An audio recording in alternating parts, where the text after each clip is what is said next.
I'm not a voter in New York City, and so I have no dog in that fight. And everything that I've read on him, I don't really agree with virtually any of it politically.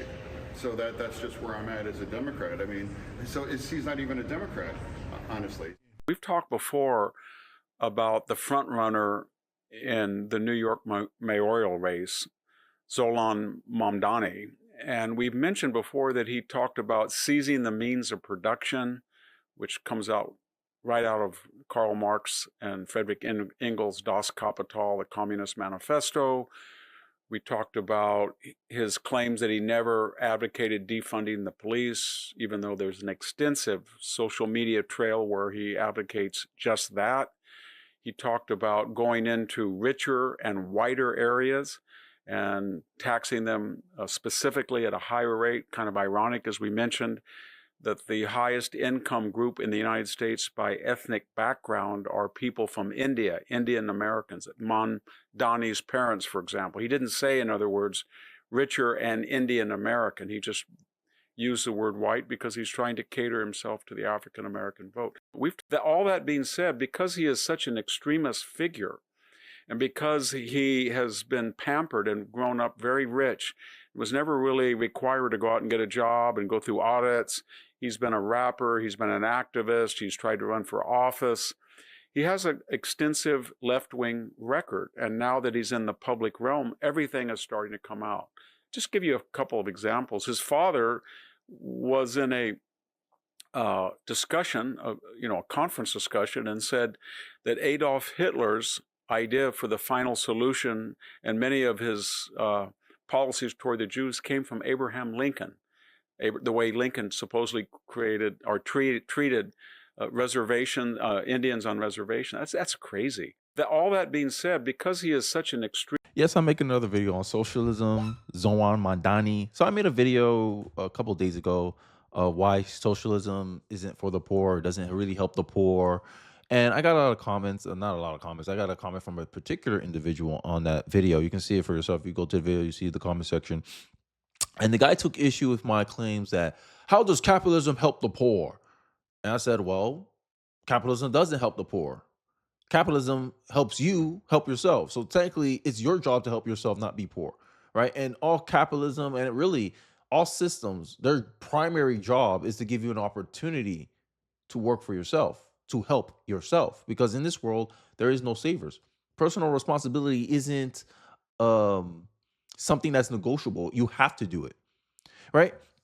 And I'm going to show you some examples of that. Like I showed examples of rent control, how the Argentinian president, I use him as an example of a guy that cut out government, took government out of the equation and out of the ability to influence or regulate any of these areas. And you saw how the country flourished, where prices for Buenos Aires, I know I said that wrong probably, went down, and because he removed the rent control policies, which is something that socialists and Zohran Mamdani advocates for in New York.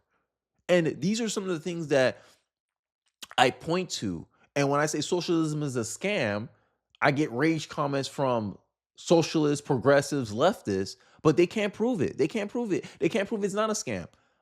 And my main argument for it is every self-proclaimed socialist claim that they have the real vision of socialism. They want me to let them execute it. Whenever these self-proclaimed socialists gets an opportunity to enact socialism, they fail. They make the lives of their people worse. And other socialists disembowel that person's socialist as not being real socialism. And I go, hey, if you fail to deliver something and you keep wanting me to give you an opportunity to deliver, and you never seem to be able to deliver, what is that called? A scam. And this goes to my, moment here. Socialists have to use violent revolutions because their arguments are weak and their results are poor. And you saw from the intro, Zohran is showing you that the kind of people that like socialism are pampered, spoiled, middle class to upper middle class kids, or people who are resentful for the outcomes and results of other people. Those are who socialism caters to. People who want a free ride, people who don't want to deal with the problems that, for the most part, they put themselves in or their parents put themselves in. And instead, they believe that it's someone else's responsibility to fix their mess. That is the real kind of core ethos of socialists. And I'm gonna give you an example here. Here's a clip that I want to show you. Batia, the MAGA leftist, or self-proclaimed MAGA leftist, she's going to highlight exactly the mentality of the socialists and why I think, and I agree with her, it's antithetical to the American culture. Let's take a look. What's important for your audience to realize is that the Democrats seem to be moving on from the identity politics and the wokeness. They're moving into this economic socialist populism, but it is utterly distinct from the president's economic populism.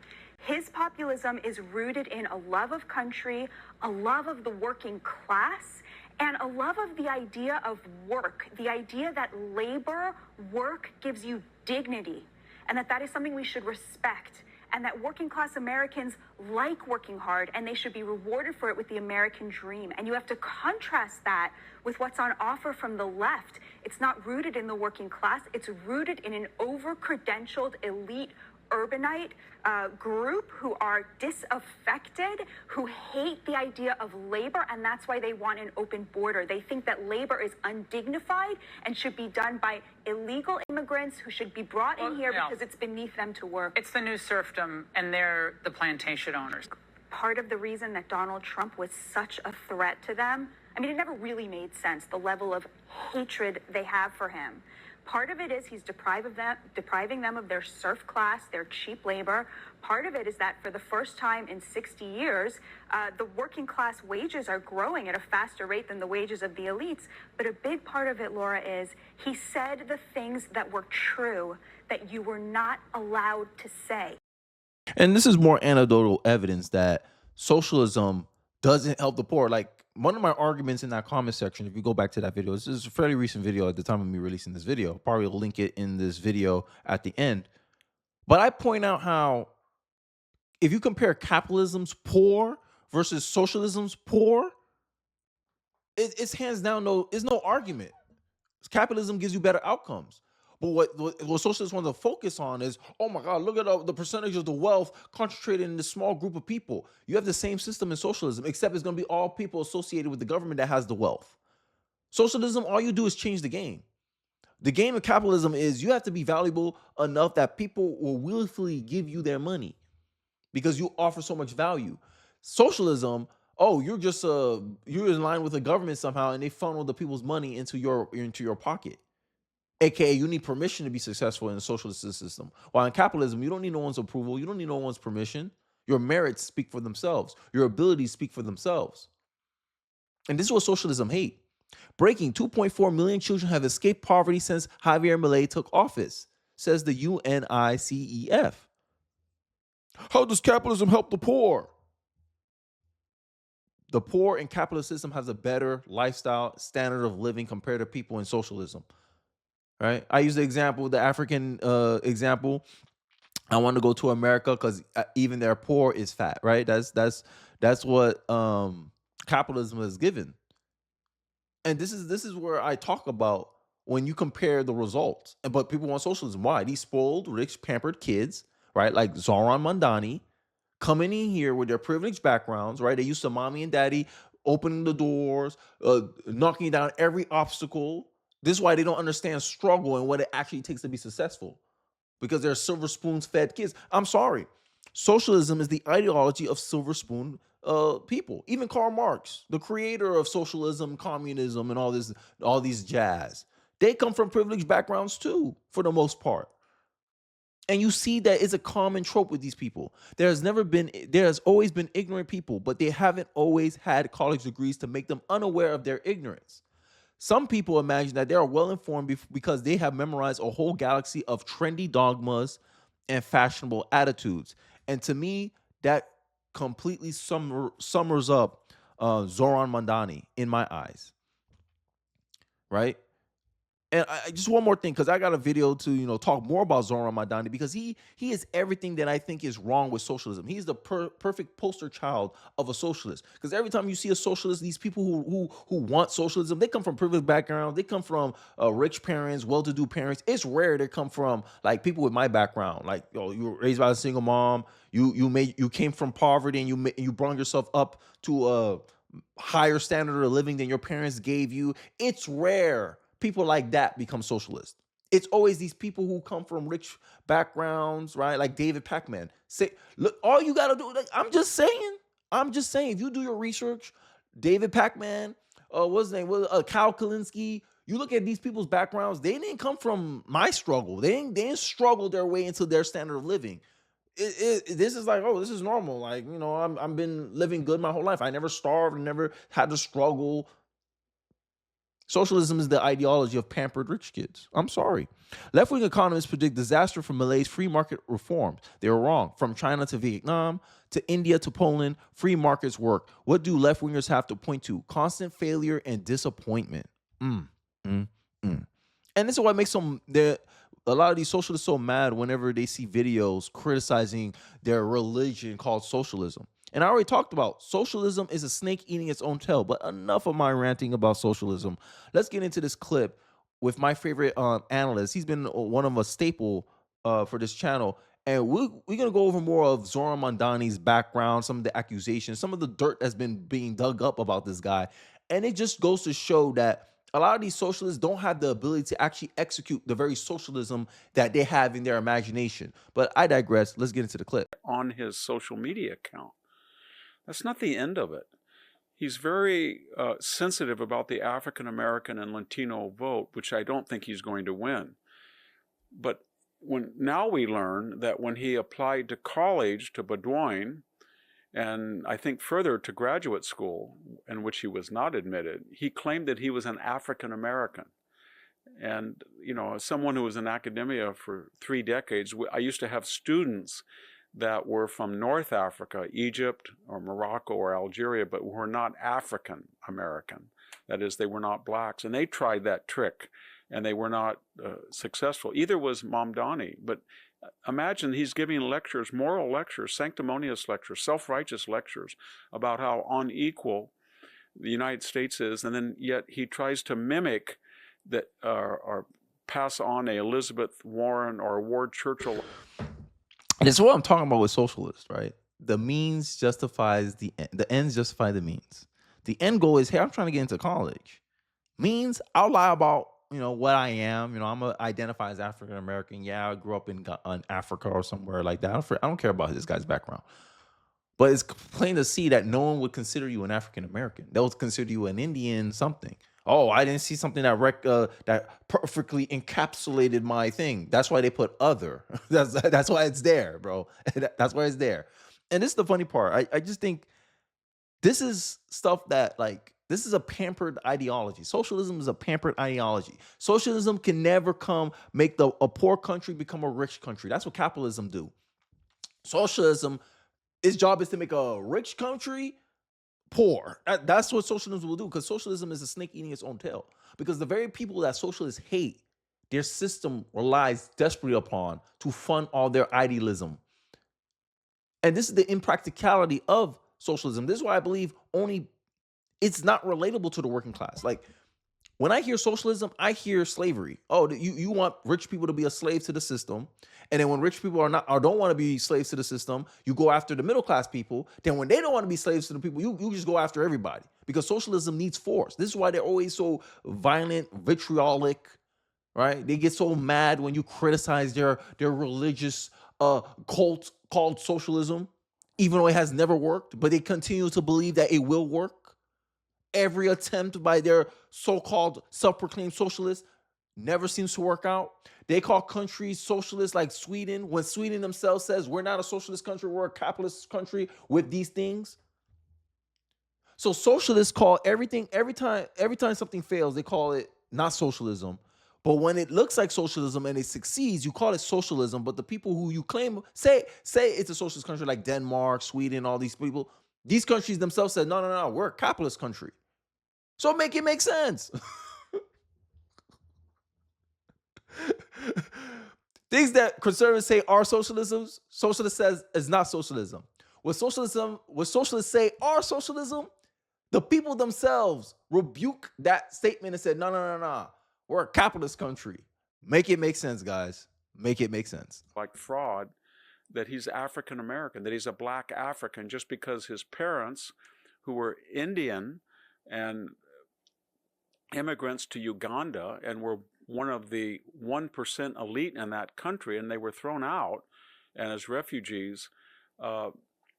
He's now claiming that he should have had special, I shouldn't say he's now claiming, he claimed that he should have had special preference in admissions because he was black. You get all of this up, and I guarantee you more will come out every day, because he's a pampered, privileged, angry, young socialist. Privileged. Let's go back. The privileged, pampered part. Yep. All of this up, and I guarantee you more will come out every day, because he's a pampered. Isn't it no wonder that when you look at the people who voted for him, he didn't get, I think, what, only 25% of the working class really voted for him. Most of his vote came from people in the upper middle class and the rich. White liberals, white progressives, they love him because they're of him. Like, this is a class thing. Socialists pretend that this is class, we need class warfare. They're not understanding that they're the very thing that they hate. This is self-hate. It's the same. It's a common thing that happens with white liberals. White liberals are the only political group that have a negative bias against their own race. I see socialists the same way. They're a class of people that have hatred against their own class because they want the approval of the other classes for whatever reason.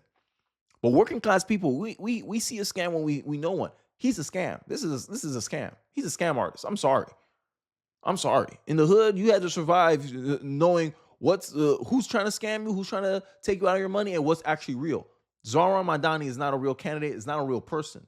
Privileged, angry, young socialist communist. He's had no experience. He's out of debt, and he has a long social media record.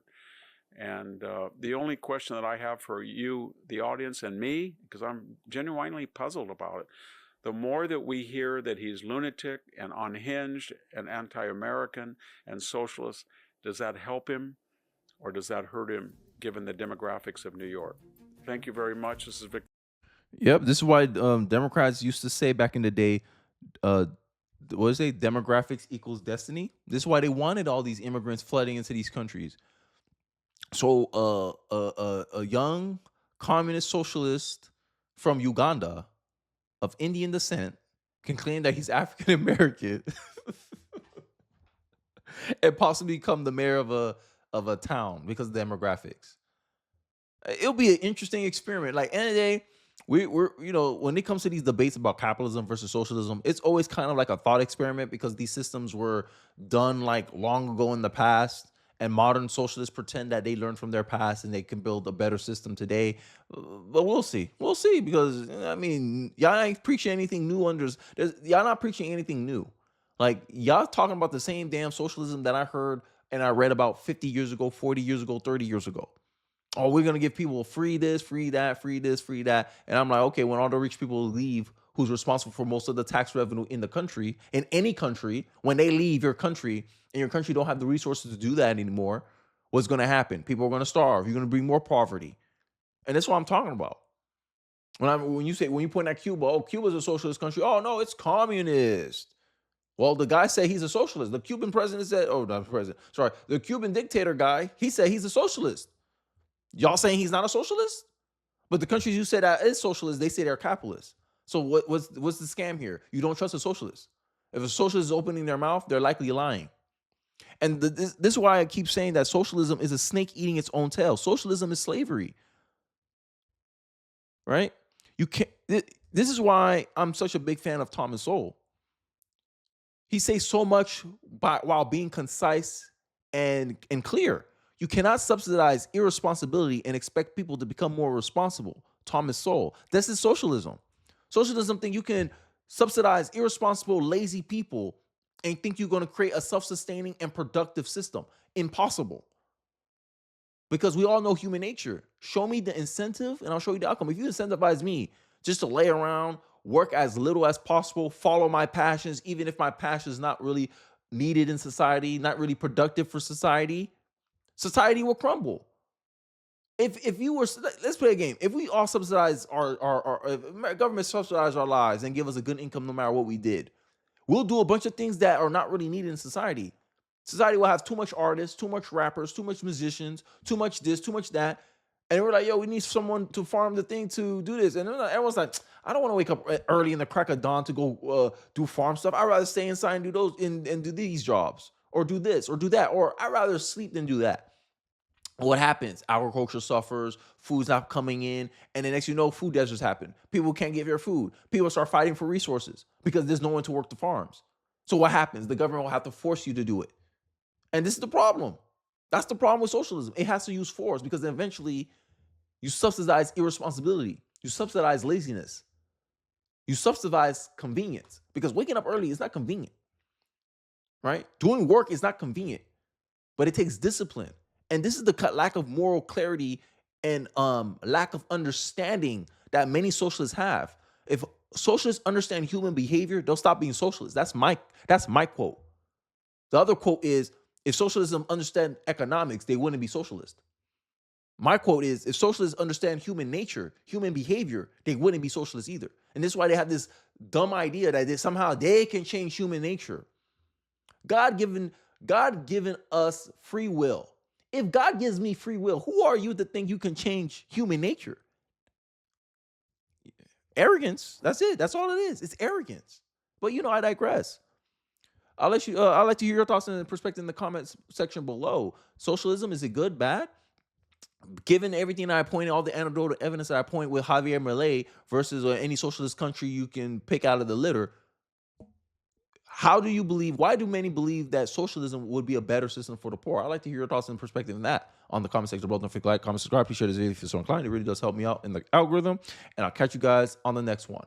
Peace.